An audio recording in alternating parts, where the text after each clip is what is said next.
तो परमाणु संरचना के बारे में कई वैज्ञानिकों ने अपना मत दिया, जैसे डाल्टन थे उन्होंने अपना मत दिया, ठीक, रदरफोर्ड थे उन्होंने अपना मत दिया, लेविस थे उन्होंने अपना मत दिया, ठीक। तो अलग अलग वैज्ञानिकों ने अपने अपने मत इसमें दिए। थॉमसन थे उन्होंने अपना अलग परमाणु संरचना का मत दिया, ठीक। इसमें जो सबसे मेन बात निकल के आई वो बताया गया कि पदार्थ होता है, ठीक, तो उसको अगर तोड़ा जाए छोटे छोटे अणु बनते हैं। क्या बनते हैं? अणु। और अणु को अगर बारीक किया जाए तो उससे परमाणु बनते हैं। मतलब छोटे इकाई को परमाणु कह सकते हैं। ठीक, जब कई परमाणु को मिला दिया था तो एक अणु बन जाता है, कई अणु को मिला जाता है तो एक पदार्थ बन जाता है। ठीक है, तो सबसे पहले हम दोनों चीजों को देखते हैं, परमाणु क्या है और अणु क्या है। परमाणु जिसे हम लोग एटम बोलते हैं, ठीक है। अब दूसरा बिंदु है हमारा अणु, जिसे हम लोग मॉलिक्यूल बोलते हैं, ठीक है। परमाणु और अणु में अंतर क्या है? परमाणु जो होता है हमारा रासायनिक क्रिया में भाग लेता है, लेकिन जो अणु होता है रासायनिक क्रिया में भाग नहीं लेता। ये थोड़ा सा और विस्तार करते हैं। तो परमाणु में छोटा छोटा कण जो स्वतंत्र अवस्था में नहीं रह सकता परंतु रासायनिक क्रिया में भाग लेता है, वो परमाणु कहलाता है। अणु की अगर हम बात करें तो भाई छोटा छोटा कण जो स्वतंत्र अवस्था में तो रह सकता है लेकिन रासायनिक क्रिया में भाग नहीं लेता। क्लियर? ये दो पॉइंट क्या रखना है, परमाणु रासायनिक क्रिया में भाग लेता है और अणु रासायनिक क्रिया में भाग नहीं लेता। इसलिए वह छोटा छोटा कण जो रासायनिक क्रिया में भाग लेता है, जो रासायनिक क्रिया में भाग लेता है परंतु स्वतंत्र अवस्था में नहीं रह सकता, परंतु स्वतंत्र अवस्था में नहीं रह सकता। ठीक है,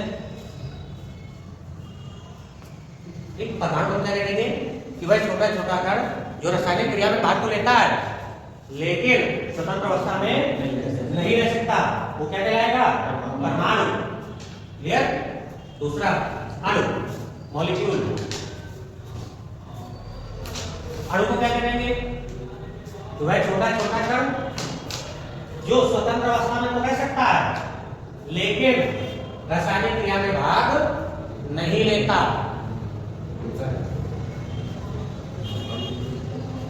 वह छोटा छोटा कण जो स्वतंत्र अवस्था में तो रह सकता है, जो स्वतंत्र अवस्था में तो रह सकता है लेकिन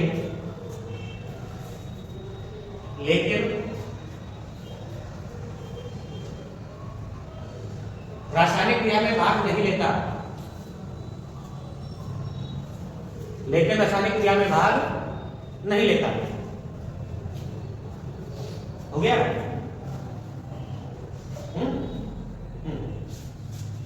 अब अगर हम परमाणु संरचना के बारे में देखें तो डाल्टन ने अपना मत दिया परमाणु संरचना के बारे में, ठीक, लेकिन डाल्टन का सिद्धांत था ये क्या हो गया? फेल हो गया। ठीक, क्यों? क्योंकि इनके सिद्धांत में कुछ कमियां थी। भाई डाल्टन ने बताया कि परमाणु अविभाज्य कण है, परमाणु को विभाजित नहीं किया जा सकता।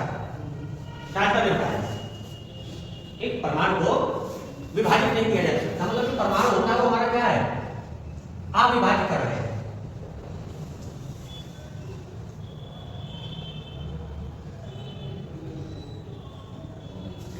ठीक, डाल्टन सिद्धांत दे दिया कि परमाणु क्या है? अविभाज्य कण है, लेकिन ये गलत। ठीक, क्यों? क्योंकि परमाणु को 3 कणों में विभाजित किया जा सकता है। ठीक, परमाणु को 3 कणों में विभाजित किया जा सकता है, किसमें? इलेक्ट्रॉन, प्रोटॉन और न्यूट्रॉन। ठीक, ये परमाणु में ही कण है, इलेक्ट्रॉन, प्रोटॉन और न्यूट्रॉन, इसलिए इनका सिद्धांत गलत हो गया।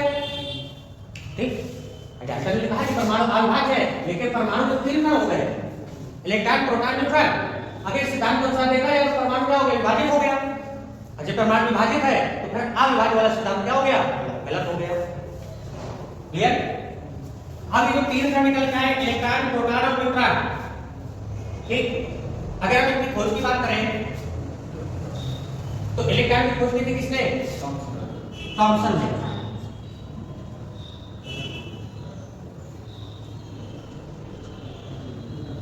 थॉमसन ने, ठीक। प्रोटॉन की खोज किसने की थी? रदरफोर्ड। किसने? ये कहीं नहीं गोल्ड स्टील का भी नाम आता है। न्यूटन की खोज किसने की थी? चैडविक ने, ठीक। या इसको याद करने के लिए हम लोग एक वाक्य बना लेते हैं, क्या? ईटा पर नाचे, ठीक। क्या बना लेते हैं? हाँ, ईटा पर नाचे। तो नाच का इसको याद किया जा सकता है। ई मतलब इलेक्ट्रॉन, टा मतलब ट्रांसफर, ठीक। पा मतलब प्रोटॉन, रा मतलब रदरफोर्ड, ना मतलब न्यूट्रॉन, ची मतलब चैडविक। हो गया क्या समझ से? ठीक।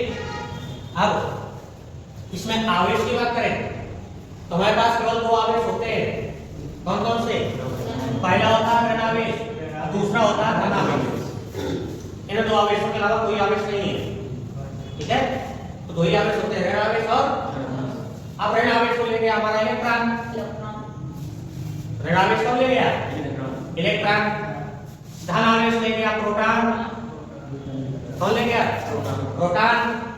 अब दोनों आवेश तो पूरे हो गए। ऋण आवेश इलेक्ट्रॉन में चला गया, धन आवेश प्रोटॉन में चला गया। अब न्यूट्रॉन में चला क्या बचा?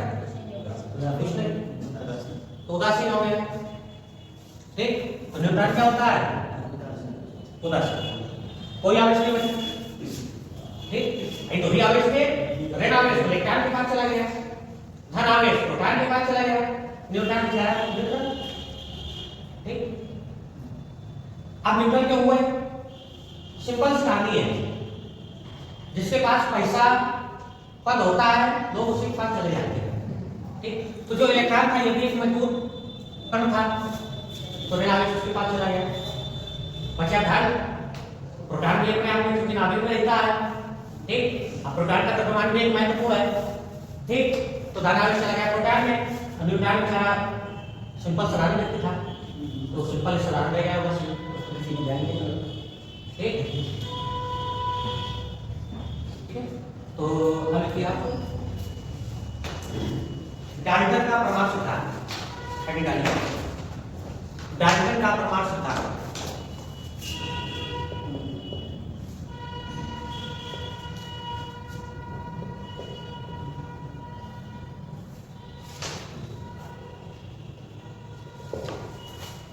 डाल्टन का प्रमाण सिद्धांत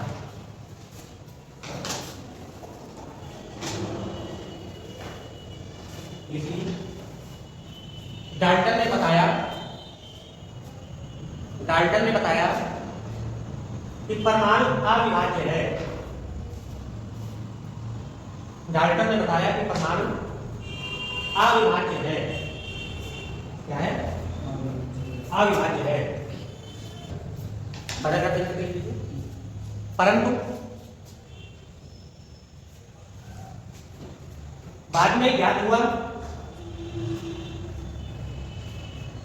कि परमाणु तीन मौलिक कणों से मिलकर बना होता है।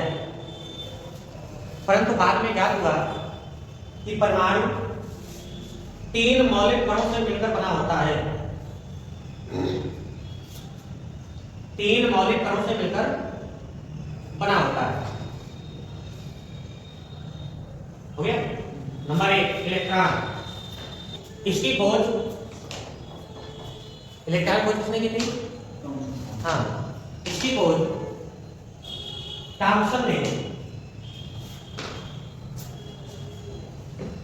इसकी खोज थॉमसन ने। ये चीजें थॉमसन रिंग को बोलते हैं ना, थॉमसन ठीक, थॉमसन ने की थी। द्रव्यमान होता है आपका 9.1 × 10⁻³ किलोग्राम। एक इलेक्ट्रॉन का द्रव्यमान होता है 9.1 × 10⁻³ किलोग्राम। तथा आवेश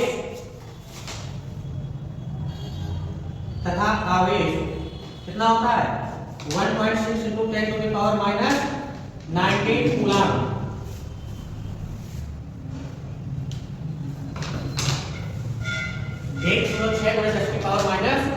19 कूलाम। ये क्या होता है? इलेक्ट्रॉन का आवेश। ठीक। Number 2 proton.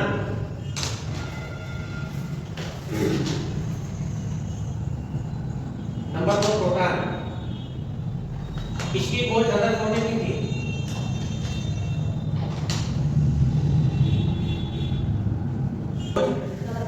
रदरफोर्ड ने की थी। इसका द्रव्यमान, इसका प्रोटॉन का, ठीक, प्रोटॉन का द्रव्यमान कितना होता है? 1.67 इंटू 10⁻⁻27 किलोग्राम। ठीक। इसका द्रव्यमान 1.27 गुणे 10 की पावर, वो 1.67 गुणे 10 की पावर -27 किलोग्राम। आवेश, आवेश कितना होगा?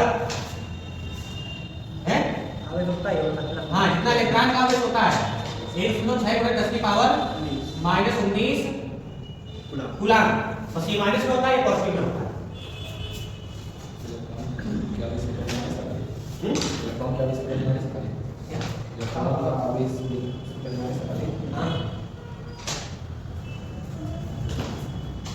हो गया। तीसरा न्यूट्रॉन। तीसरा न्यूट्रॉन। न्यूट्रॉन की खोज चैडविक ने की थी। न्यूट्रॉन में केवल द्रव्यमान बस होता है, आवेश होता नहीं है। ठीक। इसका द्रव्यमान में लिख दीजिए। न्यूट्रॉन का द्रव्यमान कितना होता है? जितना प्रोटॉन का होता है। 1.67 इंटू 10⁻⁻27 किलोग्राम। हो गया? बस। अगला रदरफोर्ड का परमाणु मॉडल।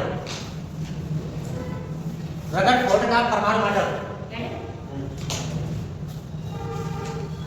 रदरफोर्ड का परमाणु मॉडल। रदरफोर्ड ने क्या परमाणु मॉडल दिया था?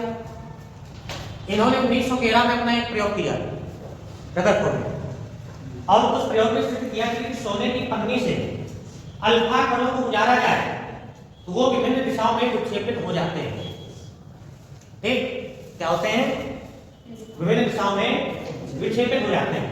ठीक। कुछ सीधे जाते हैं, कुछ पुनः विभिन्न दिशाओं में विक्षेपित हो जाते हैं। क्लियर? आप लोगों ने एग्जाम में एक फिगर पढ़ा होगा।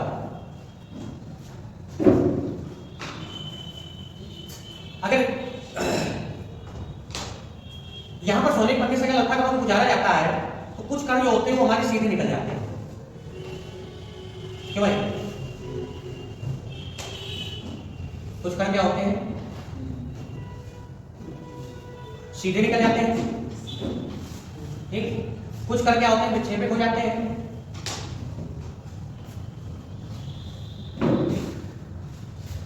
ठीक।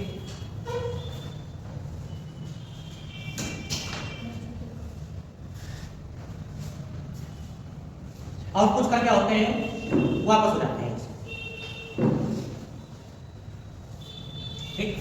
मतलब ये जो बीच का भाग होता है वो इतना कठोर होता है कि उसको ये किरणें भेद नहीं पाती है, आर-पार नहीं जा पाती।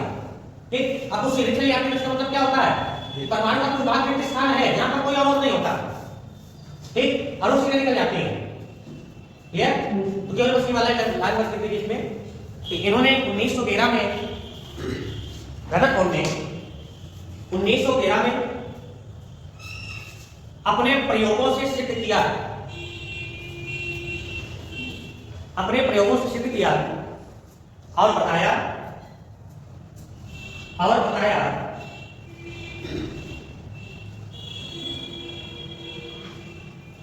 कि सोने की पन्नी से गुजरते हुए अल्फा कण, सोने की पन्नी से गुजरते हुए अल्फा कण, सोने की पन्नी से गुजरते हुए अल्फा कण विभिन्न दिशाओं में विक्षेपित हो जाते हैं, विभिन्न दिशाओं में विक्षेपित हो जाते हैं। इसके बाद अगले साइंटिस्ट आए हमारे थॉमसन। तो उन्होंने अपना परमाणु संरचना के बारे में अपनी सिद्धांत दिया। बताइए थॉम्सन का परमाणु मॉडल, थॉम्सन का परमाणु मॉडल या टॉमसन का परमाणु मॉडल आप लोगों ने तरबूज देखा होगा, लिखा है, खाया भी होगा, खाया पक्का? कैसा होता है? स्वाद नहीं, देखने में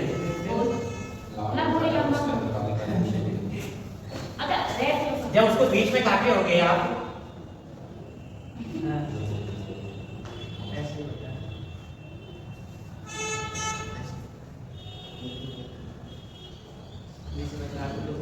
ठीक, बीच में पूरे में क्या भरा होता है? लाल लाल गुदा भरा होता है, इसको लोग खाते हैं कि भाई हैं? और उस लाल गुदे के बीच में काले काले बीज धसे होते हैं, होता है कि नहीं होता? इस प्रकार से क्या होते हैं? बीज धसे होते हैं तरबूज में। एक बस यही तो थॉम्सन ने बताया था। थॉम्सन ने बताया कि परमाणु एक गोलाकार भाग होता है जिसके बीच में इलेक्ट्रॉन धसे होते हैं, जिस प्रकार से तरबूज में बीज धसे होते हैं। हाँ, इसलिए इसको थॉम्सन का तरबूज मॉडल कहा जाता है। ठीक है, तो थॉम्सन ने क्या बताया? परमाणु क्या है? एक गोलाकार भाग है। क्या है? हाँ, परमाणु एक गोले के समान है। ठीक, और उस गोले में जगह जगह पर इलेक्ट्रॉन इस प्रकार धसे होते हैं जिस प्रकार से तरबूज के बीच में बीज धसे होते हैं। ठीक, और इसको क्या कहा जाता था? थॉम्सन का तरबूज मॉडल कहा गया। क्या कहा गया? थॉम्सन का तरबूज मॉडल। अब इन्होंने इसमें एक कण निकल के आया, ठीक, जिसको हम लोग कहते हैं पॉजिट्रॉन। क्या कहते हैं? पॉजिट्रॉन। क्या कहा जाता है? पॉजिट्रॉन। अब अगर हम पॉजिट्रॉन की बात करें, पॉजिट्रॉन है क्या? पॉजिट्रॉन इलेक्ट्रॉन का ही एक कण है। ठीक, पॉजिट्रॉन जो है ये इलेक्ट्रॉन परमाणु में पाया जाने वाला एक कण है। ठीक, जिसका आवेश इलेक्ट्रॉन के समान होता है। कैसा होता है? इलेक्ट्रॉन के समान होता है। ठीक, अंतर क्या है? जो पॉजिट्रॉन होता है ये धन इलेक्ट्रॉन युक्त होता है। कैसा होता है? धन इलेक्ट्रॉन युक्त होता है। और इसका जो प्रतीक होता है तो वो होता है +IP0। इससे प्रदर्शित करते हैं पॉजिट्रॉन, ये संकेत होता है। ठीक, गुण इसके इलेक्ट्रॉन के समान होते हैं पॉजिट्रॉन के। क्यों? क्योंकि पॉजिट्रॉन इलेक्ट्रॉन परमाणु का ही एक कण है। ठीक, इसके गुण इलेक्ट्रॉन के समान होते हैं, लेकिन ये धन इलेक्ट्रॉनों युक्त होते हैं। कैसे होते हैं? धन इलेक्ट्रॉन युक्त होते हैं और संकेत होता है +IP0। क्लियर? तो ये इनके परमाणु मॉडल में एक कण निकल के आया, यानी धनावेश होता है, धन इलेक्ट्रॉन युक्त होते हैं। अभी आज की श्रृंखला में आपको बताऊंगा। ठीक है, तो इनका परमाणु मॉडल लिखिए, थॉम्सन ले लीजिए। परमाणु एक गोले के समान है। परमाणु एक गोले के समान है। परमाणु एक गोले के समान है तथा इस गोले में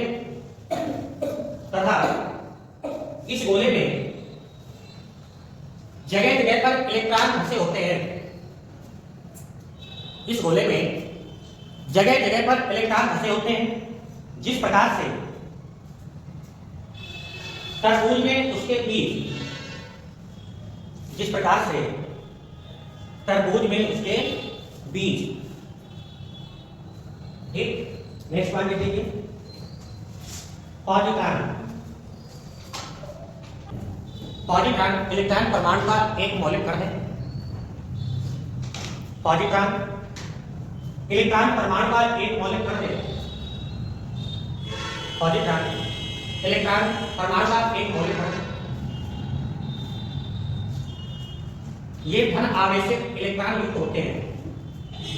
ये धन आवेशित इलेक्ट्रॉन युक्त होते हैं। ये धन आवेशित इलेक्ट्रॉन युक्त होते हैं।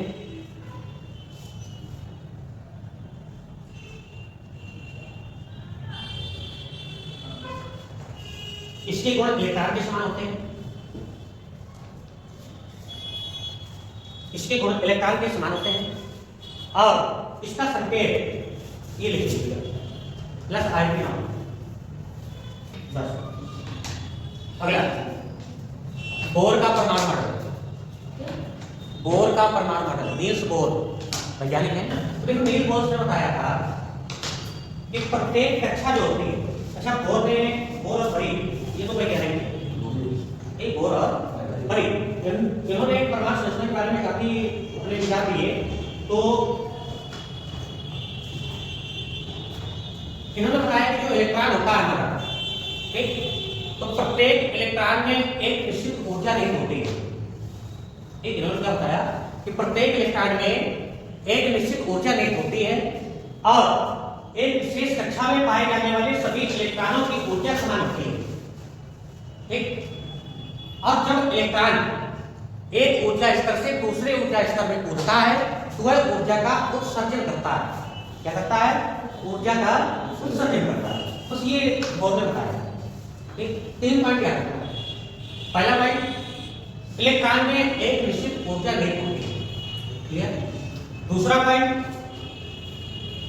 किसी विशेष कक्षा में पाए जाने वाले इलेक्ट्रॉनों में ऊर्जा समान होती है।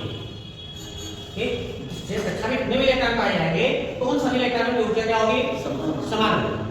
ठीक, तीसरा पॉइंट, जब इलेक्ट्रॉन एक ऊर्जा स्तर से दूसरे ऊर्जा स्तर में कूदता है तो ऊर्जा का उत्सर्जन करता है। क्या करता है? ऊर्जा का उत्सर्जन करता है। ये तीनों पॉइंट लिख लीजिए। नंबर 1,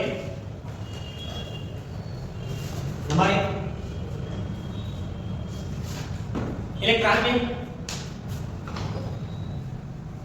या प्रत्येक इलेक्ट्रॉन में एक निश्चित ऊर्जा की मात्रा निहित होती है। ठीक, निहित होती है। दूसरा पॉइंट, किसी विशेष कक्षा के सभी इलेक्ट्रॉनों की ऊर्जा समान होती है। किसी विशेष कक्षा के सभी इलेक्ट्रॉनों की ऊर्जा समान होती है। नेक्स्ट पॉइंट, जब इलेक्ट्रॉन एक ऊर्जा स्तर से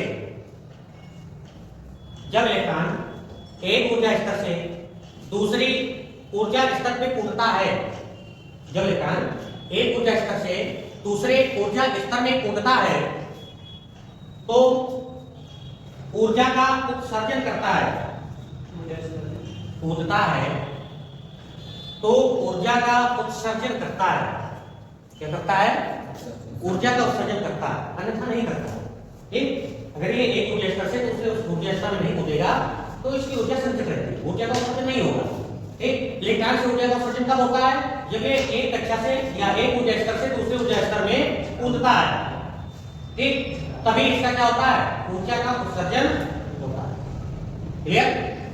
अब बात करें हम कि इलेक्ट्रॉनों की जो इन्होंने नील्स बोर ने बताया, तो बोर और बरी इन दोनों ने मिलाकर के कक्षाएं बताई। एक परमाणु के बारे में थोड़ा सा स्टार्ट किया, तो हम लोग थोड़ा सा भी देख लेते हैं। एक बार एक साथ बोर और बरी, ये दोनों अलग अलग वैज्ञानिक हैं। बोर अलग वैज्ञानिक है, बरी अलग वैज्ञानिक है। ठीक, दोनों का एक ही नाम है, बोर बरी साथ में बोल दिया है ना, दोनों अलग अलग। इन्होंने बताया कि प्रत्येक परमाणु का एक नाभिक होता है। क्या बताया? प्रत्येक परमाणु का एक नाभिक होता है। ठीक, प्रत्येक परमाणु का एक नाभिक होता है। इसमें प्रोटॉन और न्यूट्रॉन रहते हैं। क्या रहते हैं? प्रोटॉन और न्यूट्रॉन रहते हैं। ठीक, और इलेक्ट्रॉन उस नाभिक के चारों ओर अपनी कक्षाओं में चक्कर लगाते रहते हैं, जिस प्रकार से सूर्य के चारों ओर ग्रह चक्कर लगाते हैं।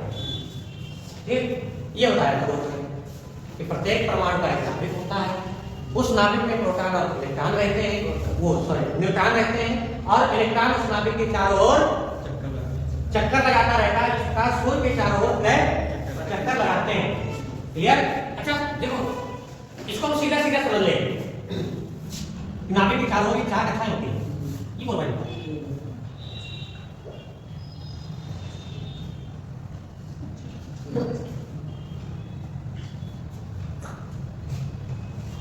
ये चार कक्षाएं में क्या रहते हैं? इलेक्ट्रॉन रहते हैं। सीधा सीधी कहानी सुनिए, एक सीधी सीधी कहानी सुनिए। नाभिक में क्या है? प्रोटॉन है। प्रोटॉन के पास क्या है? धन। क्या है? धन। और इलेक्ट्रॉन के पास क्या है? ऋण। ठीक, तो ऋण क्या करेगा? धनवान के चारों ओर फिरता है, जब भी शायद कोई धन मिल जाए। ठीक, इसलिए इलेक्ट्रॉन नाभिक के चारों ओर घूमता रहता है कि शायद कहीं से जुगाड़ मिल जाए, हम सबसे धन ले लें। ठीक, क्योंकि जब आपस में मिलेंगे तो इनको दोनों आवेश चाहिए, तभी आपस में मिल सकते हैं। अगर कोई भी तत्वों को जोड़ करके यौगिक बना रहे हैं तो उसमें एक ऋण होना चाहिए, एक धन होना चाहिए, तभी वो आपस में जुड़ेंगे। ठीक, अगर दोनों धन हो जाए आपस में चलो तो नहीं, दोनों ऋण हो जाए तो आपस में नहीं जुड़ेंगे। ठीक, जैसे एक ही स्वभाव के दो व्यक्ति मिल जाएं, ठीक, जैसे तुम गर्म स्वभाव के हो, अगर मैं स्वभाव को तुम्हें मिल जाए तो दोनों में मित्रता नहीं होगी, झगड़ा होता रहेगा। ठीक, ये दोनों सुस्त सुस्त मिल जाए तो दोनों सुस्त पड़े रहे, कोई मतलब नहीं। ठीक, तो एक एक्टिव एक सुस्त, अगर ये दोनों मिलते हैं तो दोनों का काम बढ़िया चलता है। ठीक, तो इसी प्रकार ये कि धन के चारों ओर ऋण चक्कर लगाता रहता है। ठीक, अब इसमें बोरबरी ने कक्षा निर्धारित करने की 4 कक्षाएं होती हैं। कौन कौन सी? के, एल, एम और एन। ठीक, ये 4 कक्षाएं बता दो। के, एल, एम और एन। अब इन चारों कक्षाओं में इलेक्ट्रॉनों की संख्या कितनी होगी? अब आगे आई, इस कक्षा में कितने इलेक्ट्रॉन होंगे? तो फिर इन्होंने एक समीकरण दिया, कौन सा? 2n²। क्या दिया? 2n²। इस समीकरण के अनुसार कक्षाओं में इलेक्ट्रॉन व्यवस्थित होंगे। ठीक, अगर हम पहली कक्षा के निकालें कि k कक्षा के लिए इलेक्ट्रॉनों की संख्या, k कक्षा में इलेक्ट्रॉनों की संख्या, तो k कौन सी कक्षा है? पहली। k कौन सी कक्षा है? पहली। तो n के लिए मान कितना हो जाएगा? 1। अब 1 का मान इस समीकरण में रखेंगे, 2 1 का स्क्वायर बराबर 2 गुणे 1 बराबर 2। तो k कक्षा में कितने इलेक्ट्रॉन होंगे? 2। कितने इलेक्ट्रॉन होंगे? 2। ठीक, अब अगर हम l कक्षा के लिए निकालें, l कक्षा में इलेक्ट्रॉन की संख्या, तो l कौन सी कक्षा है? दूसरी। तो n की वैल्यू कितनी हो जाएगी? 2। तो 2 गुणे 2 का स्क्वायर तो बराबर 2 गुणे 4 बराबर 8। तो l में कितने इलेक्ट्रॉन होंगे? 8। अब अगर हम m कक्षा के लिए निकालें, m कक्षा में इलेक्ट्रॉनों की संख्या, तो m कौन सी कक्षा है? 3। तो n की वैल्यू कितनी हो जाएगी? 3। तो अगर हम 2 का करें तो 3 का स्क्वायर तो बराबर 2 गुणे केंद्र का 9, 3 का स्क्वायर 9, कितना आ गया? 18। तो m में कितने इलेक्ट्रॉन होंगे? 18। अगर हम n कक्षा में इलेक्ट्रॉन की संख्या निकालें तो n कौन सी कक्षा है? 4। चौथी। तो n की वैल्यू कितनी हो जाएगी? 4। तो इसको समीकरण में सॉल्व कर देंगे तो 4 का स्क्वायर तो बराबर 2 गुणे 16, 16 दूनी 32। तो n कक्षा में कितने इलेक्ट्रॉन होंगे? 32। निकला है? तो k में 2 इलेक्ट्रॉन, l में कितने? 8 इलेक्ट्रॉन, m में 18 और n में 32। ठीक, इनके अनुसार इलेक्ट्रॉन विन्यास भी कर सकते हैं। क्लियर? जैसे अगर हमें कार्बन का इलेक्ट्रॉन विन्यास करना है तो क्या होगा? कार्बन परमाणु क्रमांक होता है 6। ठीक, तो सबसे पहले तो क्या है? कार्बन का एक नाभिक होगा, तो सबसे पहले हम नाभिक बना देंगे जिसमें प्रोटॉन और न्यूट्रॉन रहेंगे। क्लियर? अब इसकी पहली कक्षा में कितने इलेक्ट्रॉन रहेंगे? 2, 1, 2। क्लियर? कितने इलेक्ट्रॉन रहेंगे? 2। अभी कितने बचे इसके पास? 4। तो अगली कक्षा बनाएंगे और इसमें कितने हो जाएंगे? 4। हो गया इलेक्ट्रॉन। ठीक, 2 का 4 इसका इलेक्ट्रॉन।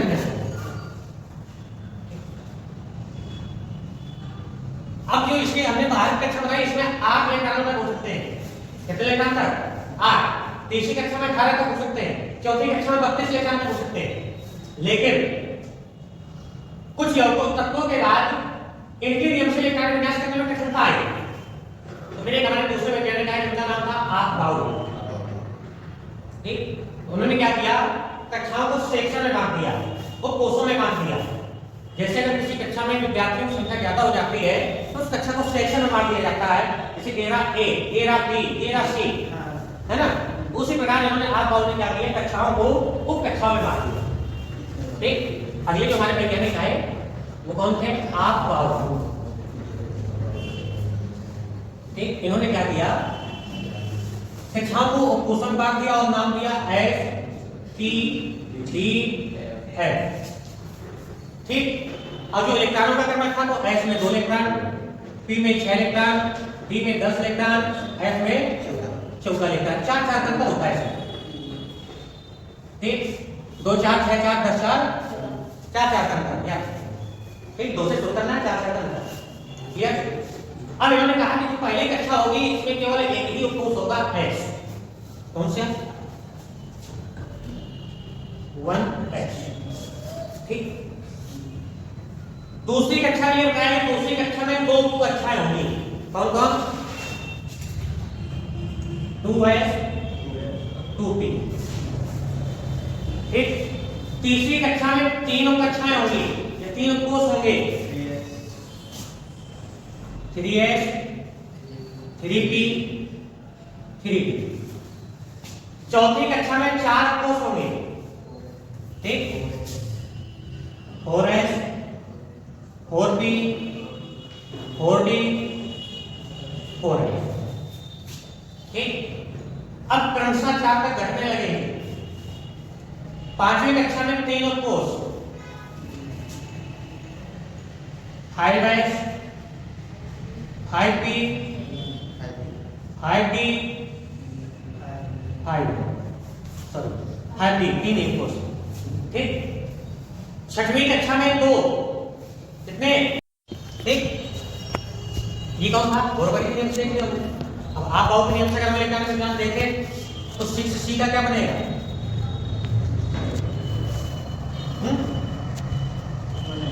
1s2 क्या बनेगा? 1s2। यहां से शुरू करेंगे स्टार्टिंग से, तो 1s2, क्योंकि s में 2 ही इलेक्ट्रॉन हो सकते हैं। ठीक, अब इसके पास कितने बचे हैं? 4 इलेक्ट्रॉन बचे हैं कार्बन के पास। जितना परमाणु क्रमांक होता है उतना ही उसके इलेक्ट्रॉन है। ठीक, तो कार्बन का 6 परमाणु क्रमांक है तो 6 उसके पास इलेक्ट्रॉन है। क्लियर? तो 1s2। अभी इसके पास कितने बचे? 4। अब दूसरी कक्षा में जाएगा इसमें तो 2s, क्योंकि 1s के बाद क्या आना है? 2s। तो 2s में कितने हो जाएंगे? 2 इलेक्ट्रॉन। अभी इसके पास कितने बचे? 2। 4 हो गए, 2 अभी और बचे। अब क्योंकि s में बढ़ा नहीं सकते, क्यों? क्योंकि s में 2 ही है। ठीक, तो अब 2s के बाद क्या आएगा? 2p 2। तो अंतिम कक्षा क्या बची? बनी। ये दोनों अंतिम कक्षाएं हैं, 2s और 2p, क्योंकि कक्षा दूसरी है, दूसरे के 2 पोस्ट सेक्शन है, 2s और 2p। ठीक, तो इसके टोटल इलेक्ट्रॉन कितने हैं दूसरी कक्षा में? 4। तो वही क्रम बन गया, 2 और 4। क्लियर? अगर हम संयोजकता की बात करें कि कार्बन की संयोजकता कैसे निकलेगी, तो बेटा संयोजकता की परिभाषा होती है कि कोई तत्व अपना अष्टक पूरा करने के लिए, अष्टक मतलब प्रत्येक तत्व की कक्षा तभी पूरी होगी जब उसकी अंतिम कक्षा में 8 इलेक्ट्रॉन होंगे, तभी उस तत्व की कक्षा पूरी मानी जाएगी। ठीक, तो ऐसी संयोजकता की परिभाषा बनती है कि कोई तत्व अपना अष्टक पूरा करने के लिए जितने इलेक्ट्रॉनों का आदान प्रदान करता है वो संख्या संयोजकता कहलाती है। क्लियर? जैसे इसके अंतिम कक्षा में 4 इलेक्ट्रॉन है, 8 पूरा करना है, कितने की आवश्यकता है? अभी 4 की। 4 है इसके पास और 4 और चाहिए, तो क्या करेगा ये?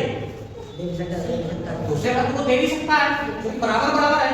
अगर आवश्यकता होगी तो ले लेगा, आवश्यकता होगी दे देगा। ठीक, तो इसकी 2 संयोजकताएं होती है, माइनस की 4 और प्लस का 4। माइनस का 4 कब होगा? जब ये 4 इलेक्ट्रॉन लेगा, क्योंकि लेने वाला नहीं होता है। देने में परमाणु संरचना के बारे में पढ़ा था, अलग अलग रसायन शास्त्रियों ने अपने अपने परमाणु संरचना के बारे में विचार किया, अपना अपना मॉडल बताया। ठीक, तो उन सभी परमाणु सिद्धांतों के आधार पर कुछ निष्कर्ष निकल कर आए, जिसको हम लोग कहते हैं आधुनिक परमाणुवाद। क्या कहते हैं? आधुनिक परमाणुवाद।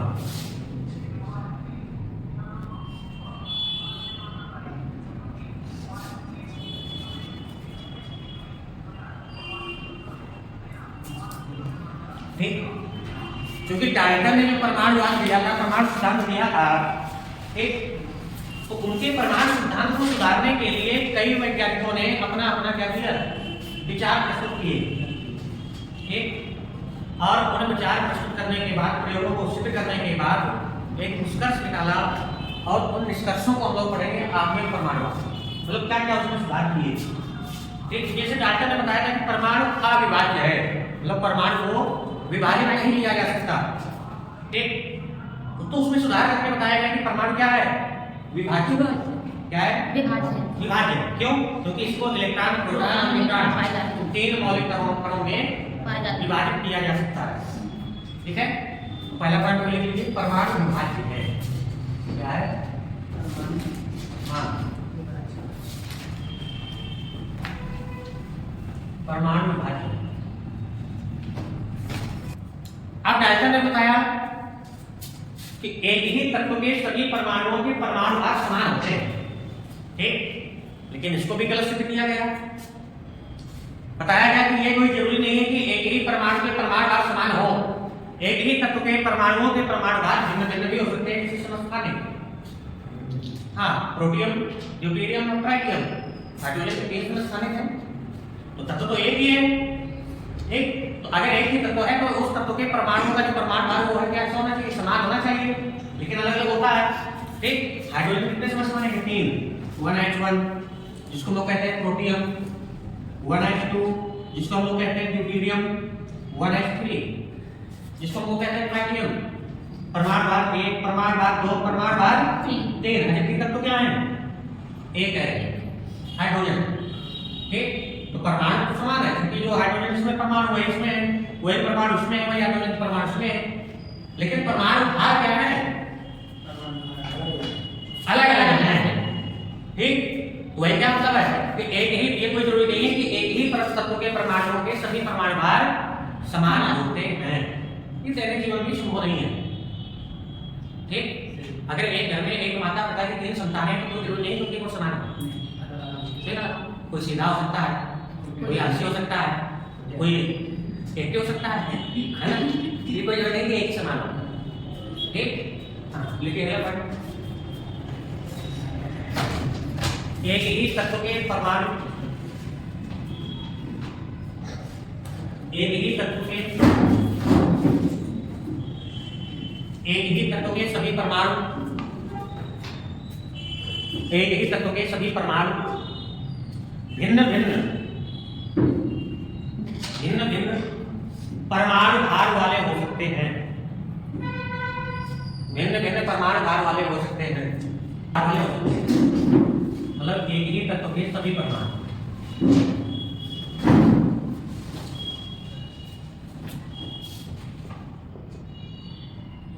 कैसे हो सकते हैं? अलग अलग परमाणु भार, जैसे हमने हाइड्रोजन को बताया।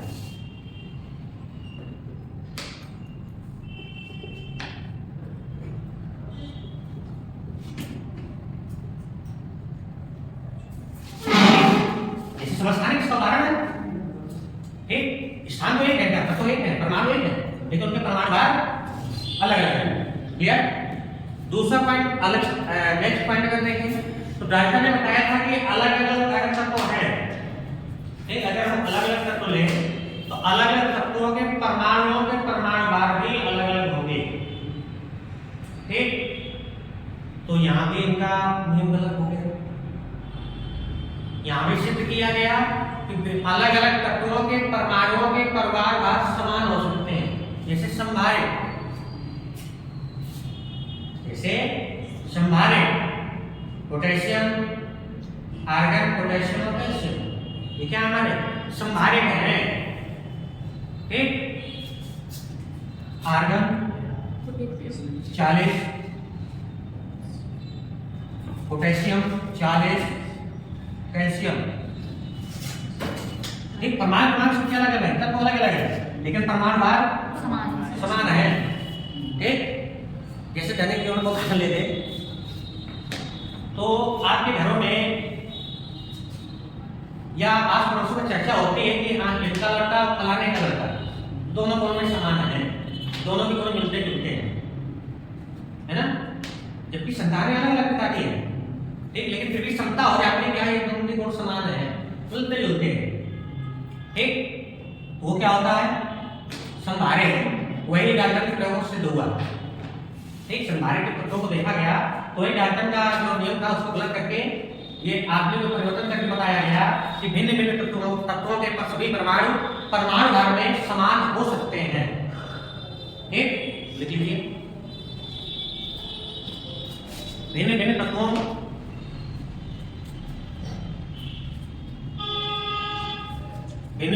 के परमाणु भार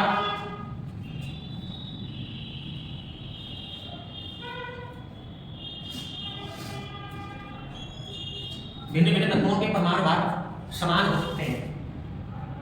भिन्न-भिन्न तत्वों के परमाणु भार समान हो सकते हैं। अब अगला पॉइंट देखें, डाल्टन ने बताया था कि तत्वों यौगिकों का संयोजन होता है, तत्वों का संयोजन होता है वो हमेशा सरल अनुपात में होता है। ठीक, लेकिन इसमें परिवर्तित किया गया कि तत्वों का संयोजन केवल सरल अनुपात में हो ये कोई आवश्यक नहीं है, रासायनिक संयोग के नियम से ही सिद्ध होता है। ठीक, इसको लिख लीजिए। हाँ, तत्वों का संयोजन सरल अनुपात में हो ये आवश्यक नहीं है। अब अगला पॉइंट का देखें, डाल्टन ने कहा था कि परमाणु को ना तो नष्ट किया जा सकता और ना ही उत्पन्न किया जा सकता, तभी तो अविभाज्य है। ठीक, अगर उसको उत्पन्न या नष्ट किया जाता तो अविभाज्य पूरा होता। ठीक, लेकिन जब हम नाभिकीय विखंडन की क्रिया देखते हैं, ठीक, तो हमें पता चलता है कि नाभिकीय विखंडन के द्वारा हम एक तत्व को दूसरे तत्व में परिवर्तित कर सकते हैं। ठीक, मतलब परमाणु को दूसरे परमाणु में बदल सकते हैं। ठीक, तो भले ही अपन सच मान लें कि परमाणु ना तो उत्पन्न होता है और ना ही नष्ट होता है। ठीक, मतलब परमाणु जो अविनाशी है, जैसे ईश्वर क्या होता है, अविनाशी होता है। ईश्वर क्या कहते हैं, मतलब आत्मा, ईश्वर तो बहुत दूर है, आत्मा से जो आपके अंदर। डाल्टन ने बताया कि परमाणु ना तो नष्ट किया जा सकता है ना तो उत्पन्न किया जा सकता है, वही आत्मा है, ना तो आत्मा को नष्ट कर सकते हैं ना तो हम बना सकते हैं। ठीक, केवल करते क्या है कि मरने के बाद एक शरीर को छोड़कर दूसरे शरीर को पकड़ लेती है। ठीक, हाँ, एक शरीर को छोड़कर दूसरे शरीर को पकड़ लेती है। ठीक, तो डाल्टन ने कहा था कि परमाणु को ना तो विभाजित किया जा सकता है और ना ही नष्ट किया जा सकता है। ठीक, तो इसको सुधार करके लिखा गया, तो लिख लीजिए पॉइंट, परमाणु को नाभिकीय विखंडन के द्वारा, परमाणु को नाभिकीय विखंडन के द्वारा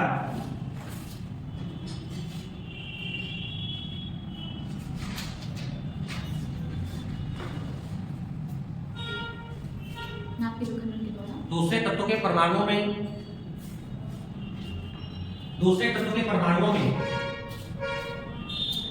बदला जा सकता है। तो क्या होते हैं, नाभिकीय विखंडन और नाभिकीय संलय। ठीक, दोनों में अंतर क्या है, नाभिकीय विखंडन के द्वारा हम कुछ समय तक ऊर्जा प्राप्त कर सकते हैं, ऊष्मा प्राप्त कर सकते हैं, लेकिन जो नाभिकीय संलय है निरंतर होने वाली प्रक्रिया है। इस समय लगातार ऊर्जा मिलती है, लगातार ऊष्मा मिलती है। जैसे सूर्य से जो ऊर्जा मिलती है, ऊष्मा मिलती है, ठीक, ये किसके द्वारा मिलती है, क्योंकि सूर्य के अंदर हाइड्रोजन और हीलियम आदि गैसें पाई जाती हैं। ठीक, और सूर्य के अंदर नाभिकीय संलयन क्रिया होती है। कौन सी क्रिया होती है, नाभिकीय संलयन क्रिया होती है, और उस नाभिकीय संलयन क्रिया की लगातार होने वाली क्रिया है, इसलिए हमें सूर्य से लगातार ऊर्जा, ये लगातार ऊष्मा मिलती रहती है। ठीक है, हाँ, याद रखेंगे। परमाणु को तोड़ा नहीं जा सकता, नष्ट नहीं किया जा सकता और ना ही बनाया जा सकता, केवल एक रूप से दूसरे रूप में बदला जा सकता है।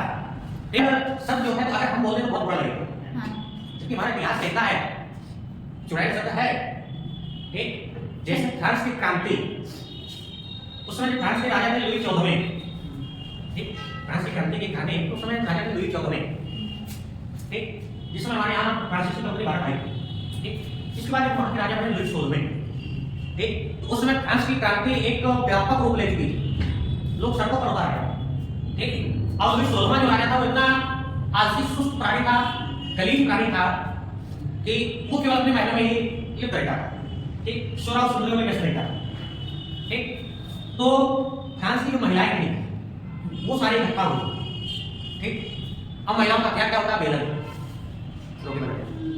ठीक, सबसे पहले हथियार हुई, ठीक, अच्छा चोट सीधा कर देता है, तो वो बेलन लेकर के और लुई 16वें के दरबार में धावा बोल दिया, आक्रमण कर दिया, अब उस लुई 16वें की मार बेलन उसको निपटा दिया, ये हकीकत है, नहीं कोई बनावटी कल्पना नहीं, ठीक, ये इतिहास की सच्ची घटना है, तो मार बेलों से लुई 16वें की हत्या कर दी, ठीक, और इतिहासकारों के द्वारा उस आक्रमण का नाम दिया गया चुड़ैलों का धावा,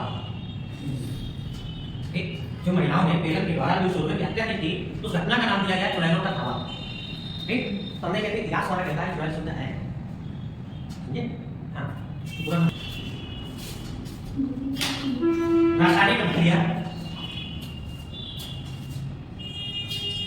रासायनिक अभिक्रिया परमाणुओं में रासायनिक अभिक्रिया परमाणुओं में उपस्थित इलेक्ट्रॉनों के आदान प्रदान के द्वारा होती है, इलेक्ट्रॉनों के आदान प्रदान द्वारा होती है, इलेक्ट्रॉनों के आदान प्रदान द्वारा होती है, हो गया, रासायनिक क्रिया कैसे होती है, इलेक्ट्रॉनों के आदान प्रदान के द्वारा, ठीक है,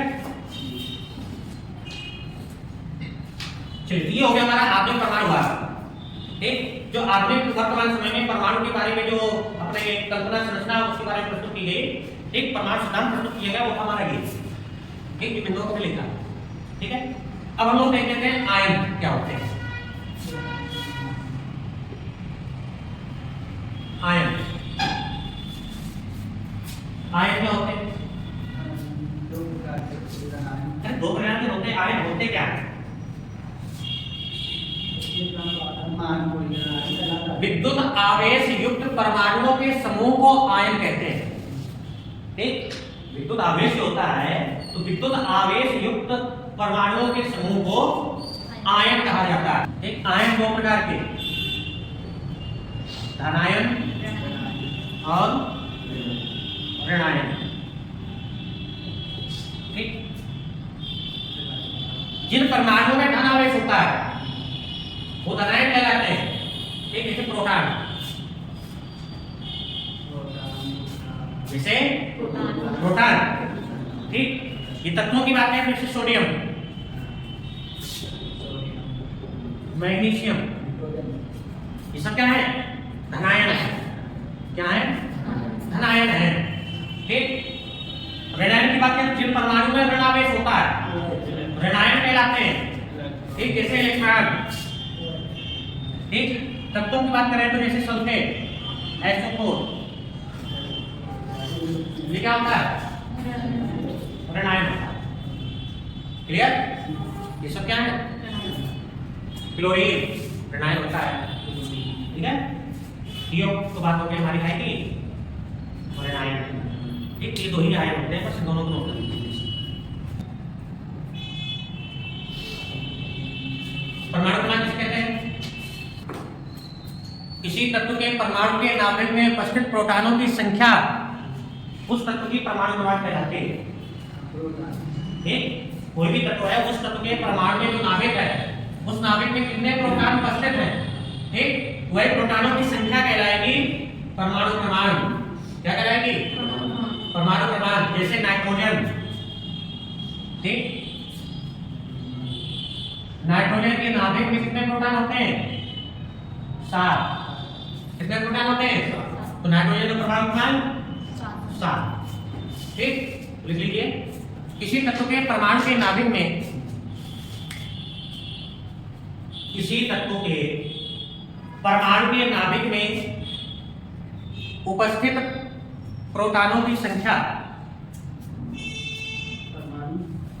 किसी तत्व के परमाणु के नाभिक में उपस्थित प्रोटॉनों की संख्या को उस तत्व का परमाणु क्रमांक कहते हैं। उस तत्व का परमाणु क्रमांक कहते हैं।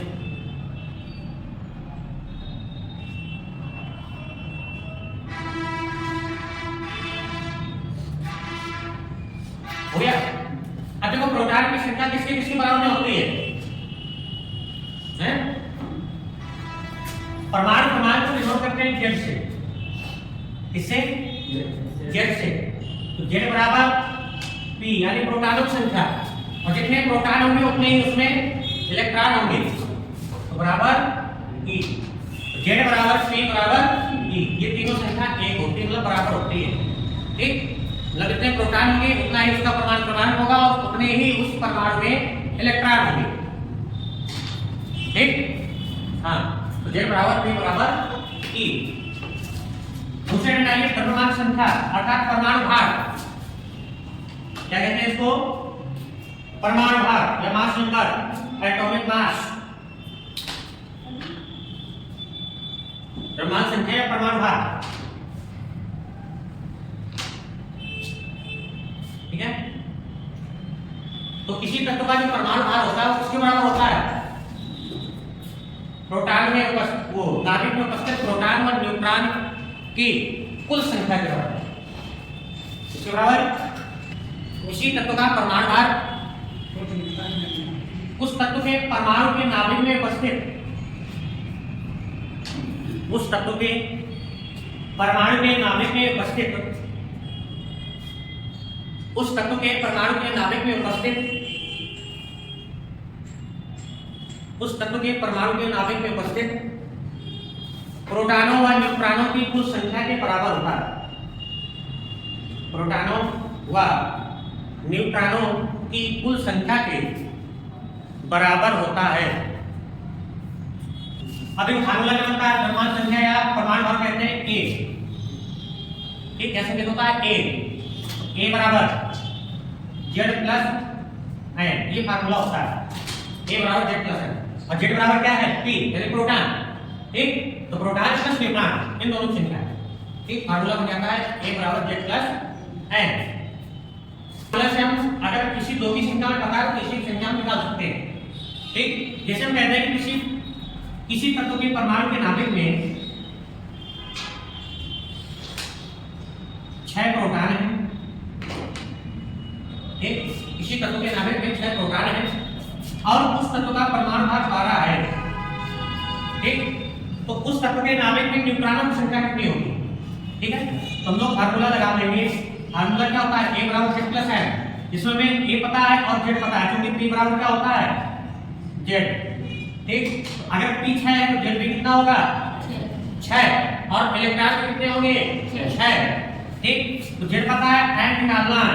ठीक, तो एन बराबर क्या हो जाएगा? ए माइनस जेड। तो एन बराबर ए है 12 माइनस जेड कितना है? 6। तो एन कितना निकल आया? 6। तो न्यूट्रॉनों की संख्या 6। ठीक, तो इस प्रकार से हम निकालेंगे। क्लियर?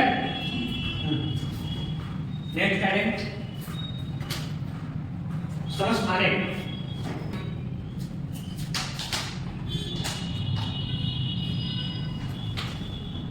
इनको कहते हैं आइसोटॉप्स।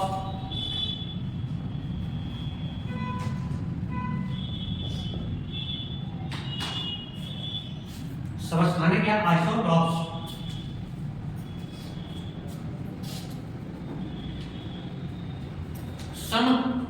समस्थानिक देखिए, इसका देखो सम धन स्थान।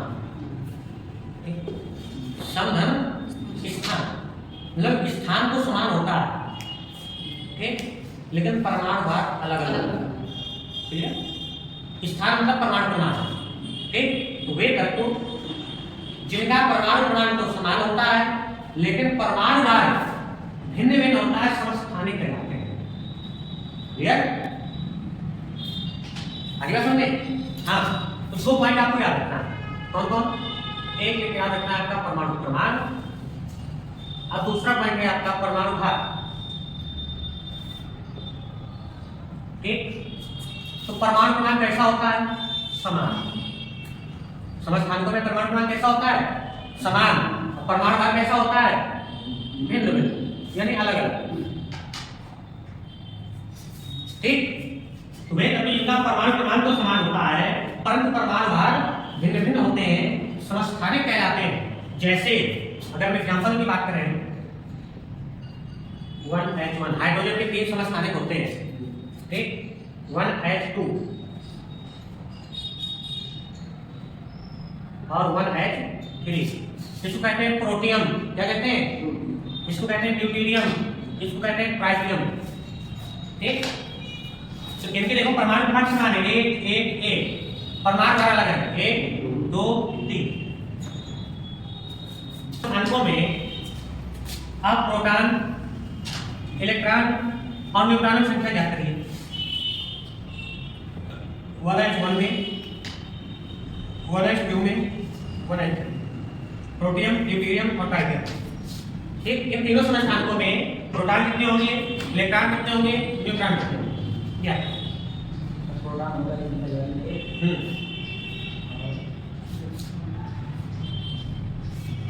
प्रोटॉन इसमें 1, जितने प्रोटॉन उतने इलेक्ट्रॉन हो जाएंगे। इलेक्ट्रॉन भी है, न्यूट्रॉन कितने होंगे? 0। कितने होंगे? 0। कैसे होंगे न्यूट्रॉन? क्योंकि A बराबर क्या होता है? n बराबर A माइनस Z। तो n बराबर A कितना है? 1 और Z कितना है? 1। 1 माइनस 1 बराबर 0। तो न्यूट्रॉन कितने हो गए? 0। इसमें प्रोटॉन कितने हैं? इलेक्ट्रॉन तो है 1। न्यूट्रॉन कितने होंगे? 1। न्यूट्रॉन कितने होंगे इसमें? 1। इसमें देख लेते हैं, तो A कितना हो गया इसमें 2 और Z कितना है? 1, तो बराबर है 1। इसमें प्रोटॉन, इलेक्ट्रॉन, न्यूट्रॉन। ठीक, क्योंकि इसका A कितना है? 3 है और Z 1 हो गया, तो इसमें न्यूट्रॉन बचे 2।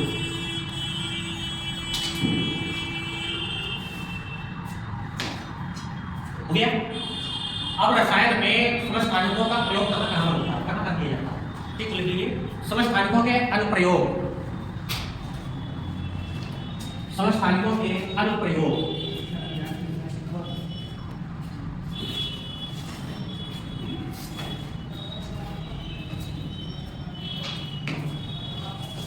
हो गया समस्थानिकों के अनुप्रयोग।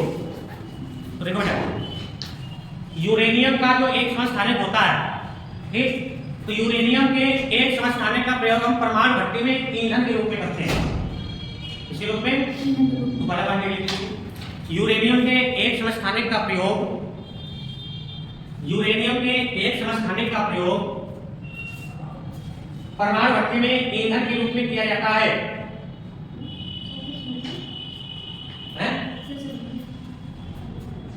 यूरेनियम के एक समस्थानिक का प्रयोग परमाणु भट्टी में ईंधन के रूप में किया जाता है। इस रूप में, ईंधन के रूप में। तो एक प्रयोग हो गया समस्थानिकों का। दूसरा प्रयोग लिख लीजिए, कैंसर जो रोग होता है, सुने कैंसर रोग के बारे में पता है?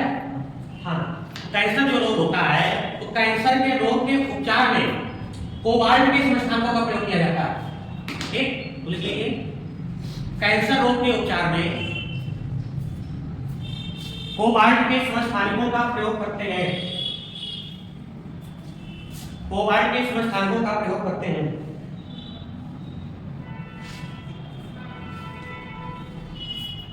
एक प्रयोग हो गया। दूसरा प्रयोग, जो घेंघा रोग होता है, आयोडीन की कमी से होता है घेंघा रोग। ठीक, इसलिए नमक खाया करो, कौन सा नमक? आयोडीन युक्त नमक। ठीक, तो घेंघा जो रोग होता है, तो घेंघा रोग के उपचार में आयोडीन के समस्थानिकों का प्रयोग करते हैं। ठीक है, तो लिख लीजिए, क्योंकि आयोडीन का तो है हमारे हाइड्रोजन परिवार का, है ना? हाँ, तो लिख लीजिए घेंघा रोग के उपचार में, घेंघा रोग के उपचार में आयोडीन के समस्थानिकों का प्रयोग करते हैं।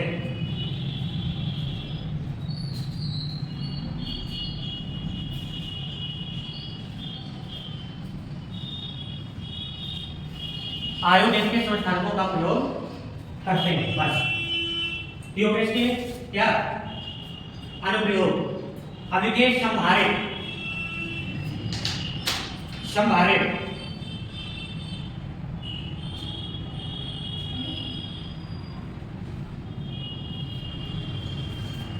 और ये है संभारित, इसको कहते हैं आइसोबार।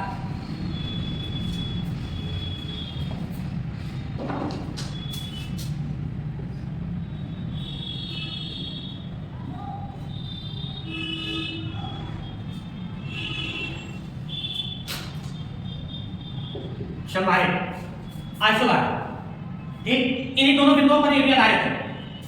अंतर क्या हो जाएगा? समभारित, सम धन भार।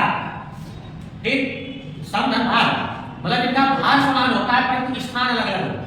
ठीक, यही परिभाषा बन जाएगी कि वे तत्व जिनके परमाणु धातु समान होते हैं, क्या होते हैं? परमाणु धातु समान होते हैं परंतु परमाणु क्रमांक भिन्न भिन्न होते हैं। ठीक, जैसे इसका उल्टा समस्थानिक के परमाणु क्रमांक समान, परमाणु भार अलग अलग, और संभारक के परमाणु भार समान और परमाणु क्रमांक अलग अलग। क्लियर? वे तत्व जिनके परमाणु भार तो समान होते हैं,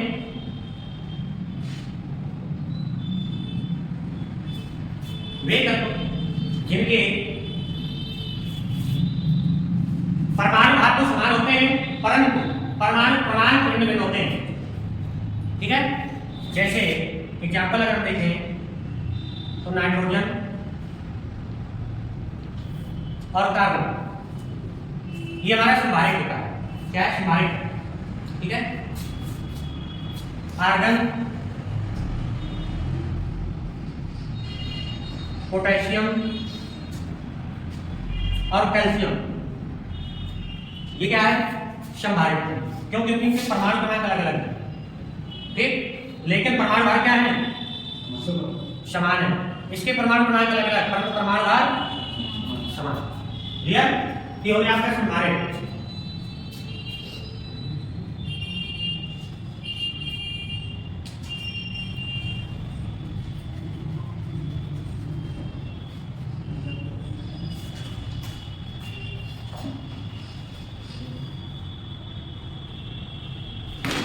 हो गया। अब यानी समन्यूट्रॉनिक, समन्यूट्रॉनिक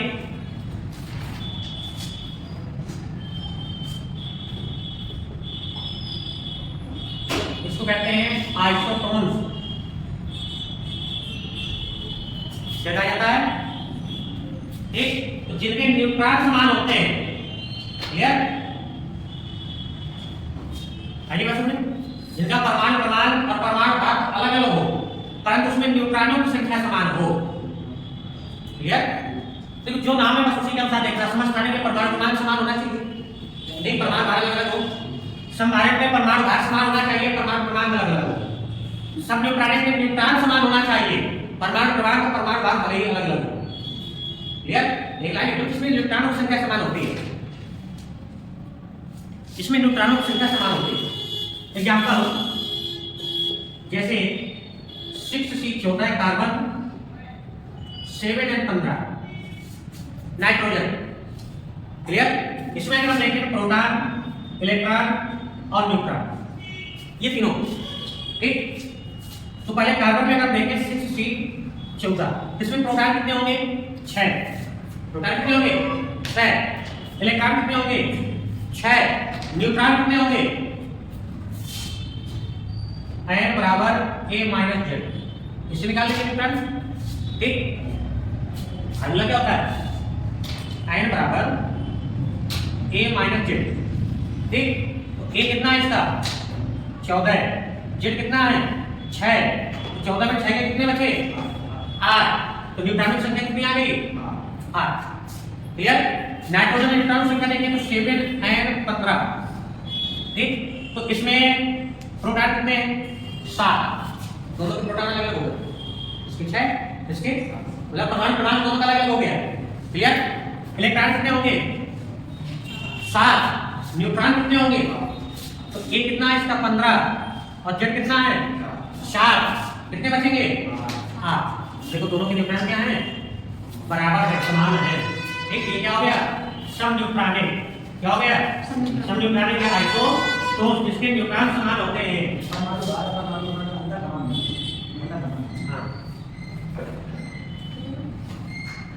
हो गया बस। इसके बाद हाइड्रोजन संयुक्ता लास्ट हाइड्रोजन संयुक्ता की हालांकि संयुक्ता हमने कल भी बताया था लेकिन थोड़ा सा इसको लिख दो। संयुक्ता है वैलेंसी, क्या कहते हैं इसको? वैलेंसी। ठीक, तो हमने कल भी बताया था कि जब कोई तत्व अपना अष्टक पूरा करने के लिए, ठीक, कल हमने चर्चा की थी कि किसी तत्व की अंतिम कक्षा तभी पूरी होगी जब उसके अंतिम कक्षा में 8 इलेक्ट्रॉन होंगे। कितने? 8 इलेक्ट्रॉन होंगे। ठीक, तभी उसकी कक्षा पूरी होगी।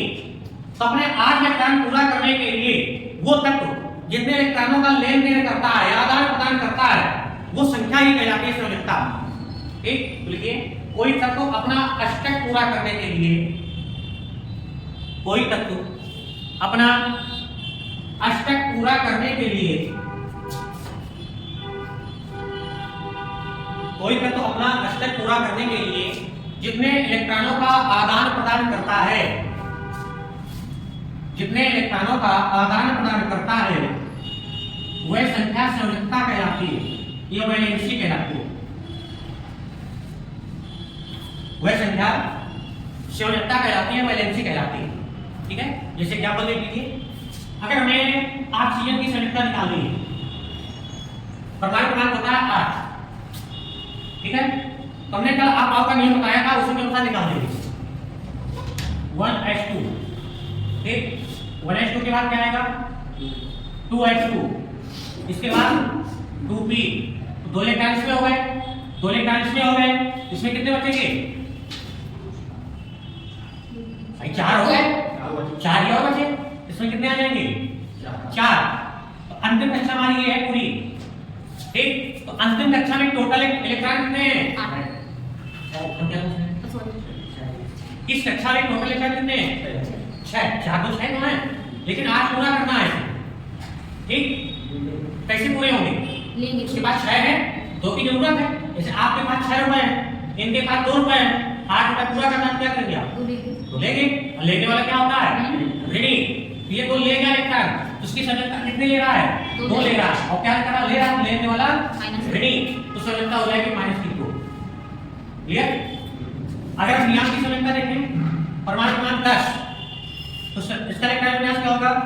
1H2, 2H2, 2P6। क्या होगा? 10 इलेक्ट्रॉन पूरा करना, 2 2 4 6 10। अब देखो सर, अंतिम कक्षा में टोटल कितने इलेक्ट्रॉन है? 8। तो पूरी होगी कक्षा। ना तो इसको चाहिए ना तो इसको देना है, तो संयुक्ता 0। ठीक, और बच्चा जिन तत्वों की संयुक्ता 0 हो जाए वो अक्रिय गैसें होती हैं। क्या होती हैं? अक्रिय गैसें होती हैं। पहचान है अक्रिय गैसों की। आप संयुक्ता निकालिए, इलेक्ट्रॉन विन्यास करिए, संयुक्ता निकालिए, जिन तत्वों की संयुक्ता 0 आ जाए वो क्या हो जाएगी? अच्छा, परमाणु क्रमांक 10 के आगे और संयुक्ता निकालना तो आप बिना इलेक्ट्रॉन विन्यास के निकाल सकते हैं। कैसे? जैसे सोडियम, परमाणु क्रमांक होता है 13, तो हम जानते हैं कि 10 परमाणु क्रमांक में 0 हो गए। ठीक, 10 के बाद कितना बचा? 1। तो सोडियम संयुक्ता 1। मैग्नीशियम का परमाणु क्रमांक 12, 10 में 0 कितना बचा? मैग्नीशियम संयुक्ता 2। क्लियर? एल्युमिनियम 13, तो 10 में 0 कितना बचा? तो एल्युमिनियम संयुक्ता 3। और कैसा? प्लस का। ठीक, क्योंकि 10 प्लस 1 तो 13 प्लस 1, 10 प्लस 2 तो 12 प्लस 2, 10 प्लस 3 तो 13 प्लस 3। सिलिकॉन 14, प्लस की 4 माइनस की 4 क्योंकि बराबर है, तो दे भी सकता ले भी सकता हो सकता अनुसार। अब 1 से 4 तक हमने संयुक्ता बढ़ाई है, तो फिर 4 से 1 हमें घटाना पड़ेगा। क्लियर? तो 15, तो 8 में 5 गए 3। ठीक, 16, तो 8 में 6 गए 2। क्लोरीन 17, तो 8 में 7 गए 1। क्लोरीन चलता है 1 और 18 आर्गन 0। तो आर्गन क्या है? क्लियर? अब कल नया टॉपिक चलेगा रेडियो एक्टिविटी।